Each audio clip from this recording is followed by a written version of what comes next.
So ngayon ay na natin yung application natin sa Bark para maka-open account tayo. Para makapag-open account tayo kasi madali lang to guys. So basta siguraduhin nyo lang po guys na yung mobile number nyo ay nakakonect sa inyong Ikama at saka sa AppShare. Kasi kailangan po i-open yung NAFAD para ma-verify natin yung account na i-open natin. So i-open na natin yung application natin sa Bark. Ayan. Then tapos skip na natin to. So dito ilalagay natin yung mobile number natin para makareceive tayo ng referral code. So ilalagay na natin. Then tapos itap natin yung continue.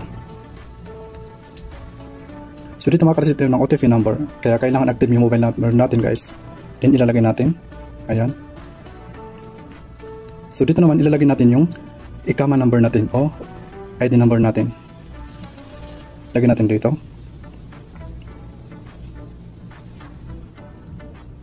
Tapos yung date of birth. Tap natin yan. Tap yung select. And tapos continue. Then enable natin yung location natin. Then allow. And tapos tap natin yung continue. So dito guys ay gagawa tayo nating password sa application na to. Pag tayo maglalagay na ilalagay natin to. So maglalagay tayo ng password. Then i-type natin guys. I-enter natin. Then saka na natin i-ano yung biometric.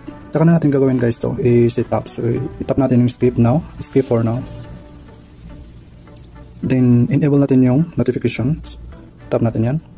Then allow na natin. Select contact later. So dito guys ay kaya kailangan yung mobile number natin ay nakakonect sa ating AppShare or NAFAD kasi mag-request to mamaya ng number. So tap natin yung continue. So ito yung request number. So tandaan nyo na guys. So punta kayo sa NAFAD. Then accept na natin. Then proceed. So ito yung request number guys kanina. So kaya kailangan laging mo tandaan guys. Then yung passcode natin. Nakaano yung mukha natin dito. Itap nyo yung gitna. Then okay na siya guys. So balik tayo sa ayan. So dito guys dapat ito lahat nakano yung dito sa gilid.